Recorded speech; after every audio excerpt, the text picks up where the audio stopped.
sexualidade, uma das funções do sexo é exatamente dar prazer.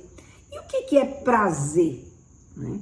Prazer, que eu chamo aqui, né, é o prazer da gente se sentir bem, é o prazer da gente se sentir feliz, é o prazer é aquela condição, né, de você ter uma sensação boa, uma sensação gostosa, um êxtase, né? É uma sensação que a gente não esquece. Tudo aquilo que nos dá prazer, a gente tem uma tendência a repetir. Por quê? Porque é uma sensação muito boa, é uma gratificação, né? O prazer, ele é um dos sentimentos que a gente tem que é muito poderoso, tão poderoso que ele chega a ser um dos 3 elementos pelos quais a gente tem motivação na vida.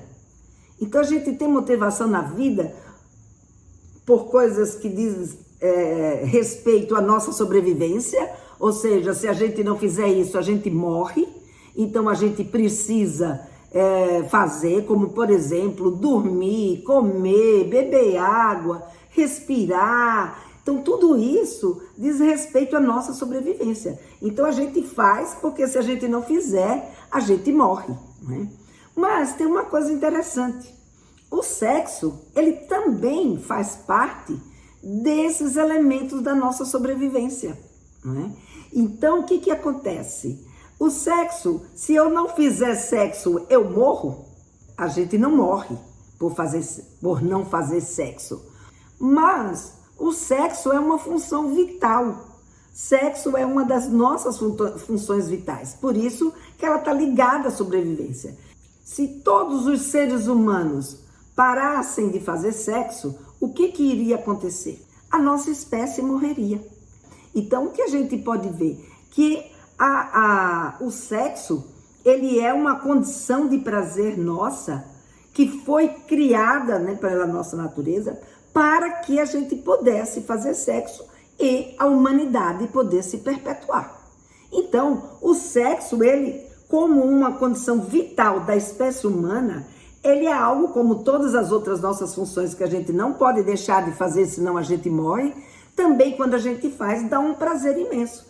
Portanto, quando o estímulo do sexo bate na gente, a gente vai responder a esse estímulo, porque esse estímulo, a gente está condicionado a ele a dar uma resposta para resolver essa nossa necessidade.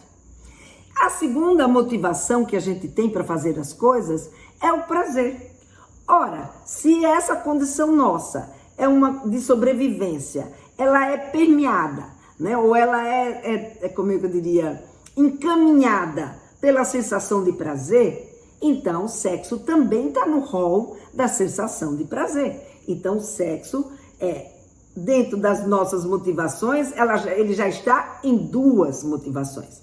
Então a terceira motivação a terceira motivação que os seres humanos têm para fazer alguma coisa é então a motivação intelectual, que é aquela motivação que a gente toma consciência das coisas e por entender que aquilo vale a pena para a nossa vida, a gente então ou segura ou não segura aquela vontade que a gente tem de realizar um prazer ou de realizar alguma necessidade nossa. Então veja, essa terceira motivação é uma motivação que exige muito mais da gente, que exige muito mais dos nossos filhos.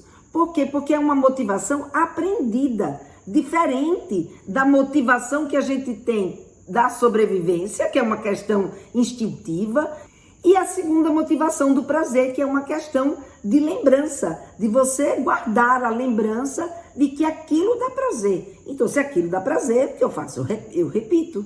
E o sexo faz parte, né, desse rol das sensações, de atividades prazerosas que a gente tem na nossa vida. Se a gente não quer que o nosso filho faça sexo, ou se a gente quer reprimir a atividade sexual, ou se a gente quer impedir que ele se desenvolva, ou seja, que a gente vai contra a natureza dos nossos filhos, o que vai acontecer?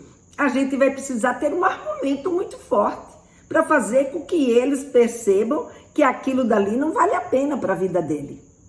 Então, dependendo da circunstância, dependendo daquilo que a gente está olhando, do que está acontecendo nesse momento da vida da sua criança, que ela está passando de criança para adulto, e que, portanto, o que vai diferenciar ela nesse momento, em termos de corpo, de aptidão, né, de interesse, é o interesse sexual, que ele faz parte da vida deles, né? É ele que vai dar esse diferencial, claro que não é só ele, né? Mas por causa dele, ou juntamente com ele, né, outras questões começam a se desenvolver na vida dos nossos meninos e das nossas meninas. Né? Então, o que a gente vai ver? O prazer ele move as pessoas. E, de repente, a gente querer bloquear o prazer dos nossos filhos é algo que talvez não seja, talvez não, né? Com certeza não é a melhor conduta. Simplesmente a gente querer bloquear por bloquear. A gente precisa entender e ver de que forma a gente pode adequar, porque nem sempre aquilo que nos dá prazer a gente pode fazer na hora que a gente quer, como a gente quer e aonde a gente quer. Ora, se eles estão num momento da vida deles que ainda não é possível avançar nessas sensações de prazer no sentido de ter uma relação sexual, eles precisam entender. Então, essa oportunidade da gente falar sobre sexualidade com os nossos meninos e meninas, quando a gente fala de prazer, também não é ensinar a eles que o corpo da gente é só uma questão de estímulo e resposta. Eles precisam entender esse contexto, não é? Entender que sim, eles vão ter vontade de transar um dia, mas cada um tem o seu tempo, né? E tem o seu momento, então mostrar esse contexto para eles, não é? E mais, não é? Nesse momento da puberdade, a gente ainda não precisa ensinar mesmo a transar. Pode ser que mais adiante, lá pelos 14, 15, eles precisem que a gente converse de fato sobre isso, não é? E mais um pouquinho, né, que a gente precisa ter consciência é que a gente não tem controle sobre as sensações dos nossos meninos e das nossas meninas.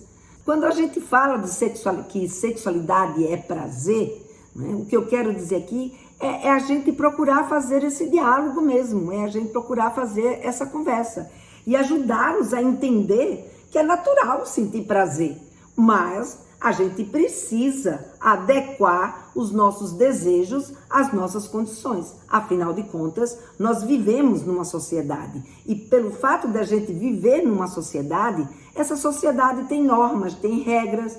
Ele vive na sua casa, a sua casa tem normas, tem regras, tem uma ética de convivência. E é essa ética de convivência que é a grande oportunidade da gente conversar, da gente trazer o tema e, ao mesmo tempo, adequar as circunstâncias e as condições em que a gente está vivendo.